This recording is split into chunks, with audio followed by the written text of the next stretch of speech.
हमने राम लक्ष्मण भरत शत्रुघ्न चारों भाइयों के त्याग के बारे में तो बहुत बार सुन लिया है, लेकिन उससे भी बड़ा त्याग इनकी पत्नियों का था इनके जीवन में।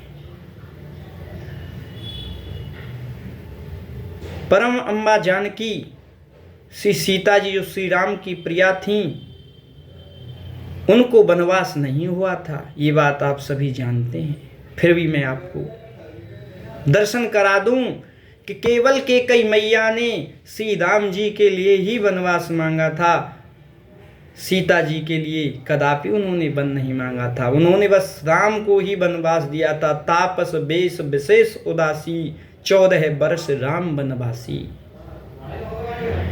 लेकिन फिर भी श्री सीता जी ने अपने पति श्री राम जी का गमन किया। अरुंधति जो गुरु वशिष्ठ की घरवाली थी, बहुत समझाया, कौशल्या माँ ने भी उपदेश किया, लेकिन सीता जी ने एक बात कह दी, जिय बिनु देह नदी बिनु वारी, तैसी है नाथ पुरुष बिनु नारी।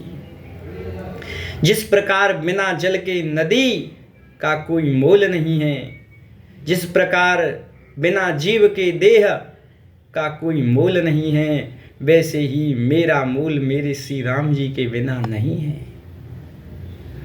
तो श्री सीता जी ने 14 वर्ष भगवान श्री राम के साथ वन में बिताए, ये बात आप सभी जानते हैं।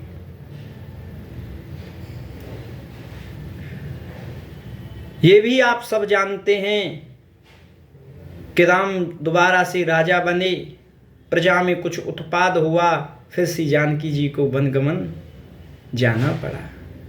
तो सीता का जो जीवन था वो त्याग में ही बीत गया। और आपको बता दूं, इससे भी बड़ा त्याग उर्मिला जी ने किया था, जो लक्ष्मण की पत्नी है।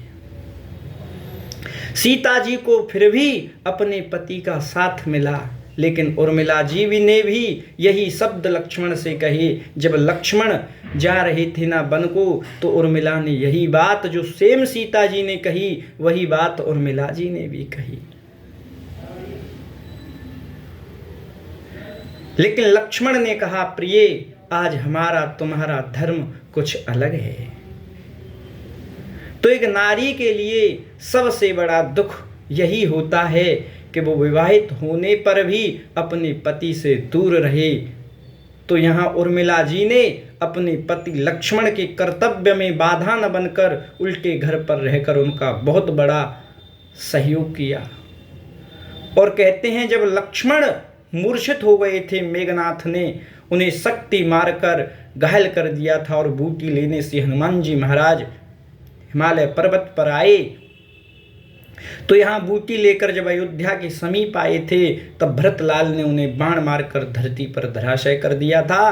तो उस समय जब भरत भैया समझे तो रामदूत है, मेरे से गलती हो गई, तो भरत भैया ने प्रभु का स्मरण करके हनुमान जी को चेतना आने के लिए भगवान से विनती की, तो उनकी चेतना लौट आई। तो भरत भैया ने सारी बात पूछी, तो श्री हनुमान जी ने सब प्रसंग यों का त्यों सुना दिया और बोले, अब विलंब भी बहुत हो गया है। वहीं पास में खड़ी उर्मिला ये सब बात सुन रही थी, और उर्मिला ने कहा, पवन पुत्र, आप बिल्कुल चिंता न कीजिए। हनुमान जी बोले, क्यों देवी? क्योंकि सूर्य निकलने में तो कुछ टाइम ही रह गया, और आप बोले हो चिंता न करें, चिंता क्यों न करें? तो उर्मिला ने क्या जवाब दिया जानते हो? यदि सूर्य निकलेगा तो सबसे पहले उसे मेरे प्राण हरण करने होंगे, और सूर्य देव ये कदापि सहन न कर सकेंगे, और ये विधि के विधान के विरुद्ध होगा कि जिसकी मृत्यु न आई हो और वो समय से पहले मरे। इसीलिए मैं अपने पति की मृत्यु के बीज ढाल बन जाऊंगी, और यदि मेरे पति को मृत्यु आएगी तो उससे पहले मुझे आएगी। इसी उर्मिला जी ने कहा, और कहा, आप निसंकोच होकर जाइए, क्योंकि मैं सूर्य वंश में सूर्यवंशियों की बहू हूँ और सूर्यदेव मुझे कभी विधवा के रूप में देख नहीं सकते और विधवा के रूप में मैं उनके सामने आऊंगी ही नहीं, आने से पहले ही अपने प्राण दे दूंगी। इसीलिए आप जाइए, ये जब तक दीप मेरा जलता रहेगा मेरे पति सुरक्षित रहेंगे, जब तक आप पहुंच नहीं जाओगे सूर्य निकलेगा नहीं। तो उर्मिला ने जब ये बात कही तो श्री पवन पुत्र को विश्वास हो गया कि जब तक सूर्य निकलेगा ही नहीं। तो इतना बड़ा त्याग इन देवियों के जीवन में रहा जिसका वर्णन नहीं किया जा सकता। अगर मांडवी का दर्शन करें तो भरत जब राम जी की पादुका लेकर लौट कर आए और नंदग्राम में अपनी कुटी बनाकर रहने लगे तो मांडवी उनकी सेवा के लिए गई और उन्होंने कहा, हे पति देव, मैं आपकी ही सेवा में यहाँ रहूंगी। लेकिन भरत भैया ने उन्हें स्पष्ट शब्दों में मना कर दिया कि देवी तुम मेरे साथ नहीं रह सकती। इस समय भगवान श्री राम यहाँ नहीं है, उनकी पुत्र वधू सीता भी यहाँ नहीं है, इस समय माँ कौशल्या का कौन ध्यान रखेगा।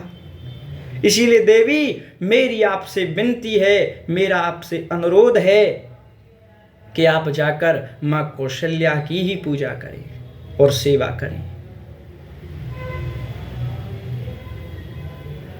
ऐसा जब मांडवी को आदेश दिया और भरत भैया बोले 14 वर्ष तक आप हमसे नहीं मिलेंगी। बताओ, पति पास में है लेकिन उन्हें उसे आदेश है कि तू 14 वर्ष तक मुझे मिलेगी नहीं। मांडवी ने कहा, ठीक है प्रभु, मैं आपसे 14 वर्ष तक नहीं मिलूंगी। अब आप समझदार लोग हैं, अनुमान लगा सकते हैं कि कितना बड़ा त्याग इन देवियों ने किया। और सुत कीर्ति की बात आ जाए तो उसका तो वर्णन ही नहीं किया जा सकता। एक बार की बात है, भगवान श्री राम का दरबार लगा हुआ था। भगवान श्री राम ने सबसे कहा, वरदान मांगो, जो आज जो मांगेगा मैं उसे दे दूंगा। किसी ने कुछ मांगा, किसी ने कुछ मांगा, किसी ने कुछ मांगा। अब सबसे छोटी थी सुत कीर्ति, जो शत्रुघ्न की पत्नी थी। कौशल भगवान ने कहा, बेटी पुत्री तुम भी कुछ मांगो, आज मैं तुम्हें भी देना चाहता हूं। तो सुत कीर्ति की ओर देखते हुए कौशल्या माँ सोच रही हैं, न जाने दुनिया का कोई पदार्थ मांग ले। इधर केकई को भी संदेह है, न जाने कुछ उल्टा सीधा मांग ले, छोटी है ना समझ है। इधर सब शंका में है। लेकिन सुत कीर्ति ने क्या कहा वो वाकई ही सुनने लायक है। उसने कहा, हे प्रभु, मुझे दुनिया के पदार्थ न चाहिए, मुझे दुनिया का ऐश्वर्य नहीं चाहिए।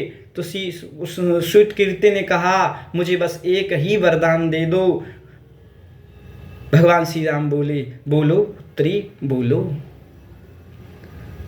कि अर्थ न धर्म न काम रुचि, गति न चहूं निर्वाण। मुझे अर्थ नहीं चाहिए, मुझे धर्म नहीं चाहिए, मुझे काम नहीं चाहिए, तो क्या चाहिए? जन्म जन्म रते सिय राम पद, यह वरदान न आन। आपके और माता सीता के सी चरणों में मेरी प्रीति बनी रहे, यही वरदान मुझे आप प्रदान कर दीजिए।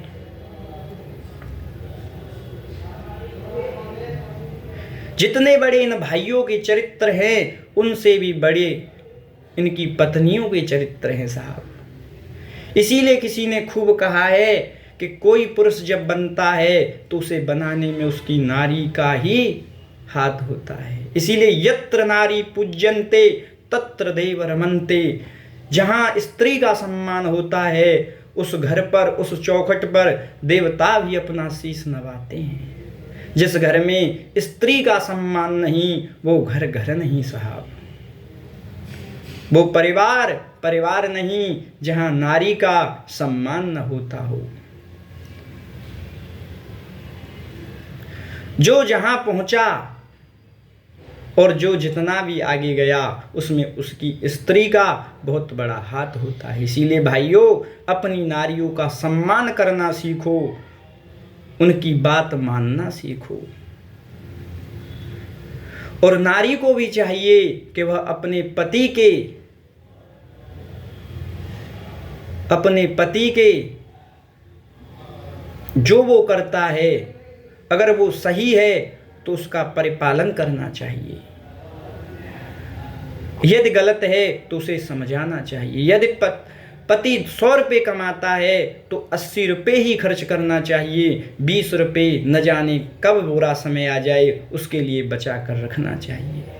खर्चा उतना ही करो जितने से तुम्हारा काम चल सके, फालतू के खर्चे छोड़ करना बंद कर दो, तो तुम्हारे घर में प्रेम रहेगा।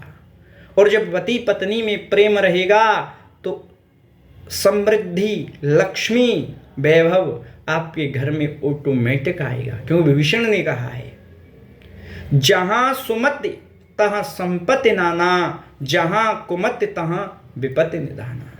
जहां अच्छी बुद्धि है, जहां अच्छी सोच है, वहीं नाना प्रकार की संपत्ति है। जहां बुरी बुद्धि है वहीं नाना प्रकार की विपत्ति है। इसीलिए भाइयों, मेरा कहना है, नारी को खेलने की चीज मत समझो, उसे अपने जीवन का अंग बनाओ। जिस प्रकार भगवान शंकर ने मां पार्वती को अपने अर्धांग में निवास दिया है, ऐसे ही नारी के लिए भी है, अपने पति का सम्मान करे और उसकी बात माने। दोनों पर ये लागू होता है। जब दोनों ये करेंगे तो समझ लो परिवार ही स्वर्ग बनेगा।